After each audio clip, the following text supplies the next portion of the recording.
ትላንትና መቼም የሳሪ ቤት እነሳሪ ጋር ምን እንደተፈጠረ አይታችኋል። በዚያው አጋጣሚ ማለት ነው እነሳሪን በጣም እናመሰግናለን።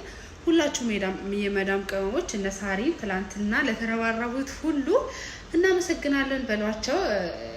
ከዛ በተረፈ ልላችሁ የምፈልገው ነገር ልጅቷ በጣም ጎበዝ ነች። ወላሂ ነው የምላችሁ፣ በጣም ጀግና ነች፣ በጣም ጎበዝ ነች። እና እኔ ልላችሁ የምፈልገው ነገር ግን እነሳሪን ከማመስገንና ልጅቷን ጎበዝ ነች ከማለትችሁ እውነትም ጎበዝ ነች፣ በጣም ጀግና ነች። እኛ መዳም ቆሞች ጀግና ነን። በእርግጥም ግን ቲክቶክ የማትጠቀሙ ልጆች ማለት ነው፣ ቲክቶክ የማትጠቀሙ የማዳም ቅመሞች ማለት ነው፣ ወላሂ ነው የምላችሁ ከዛሬ ጀምሮ መጠቀም ጀምሩ።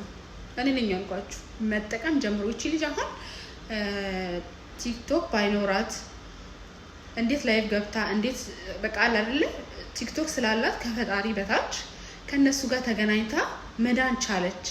ስለዚህ ውዶቼ፣ ማሮቼ፣ ፍቅሮቼ እንዳትፈሩ። መጠቀም የምትፈልጉትን ሶሻል ሚዲያ እንዳለ ተጠቀሙ እና በርቱ፣ ጠንክሩ፣ አትፍሩ። ጀግኖች አምላችሁ ወዳችሁ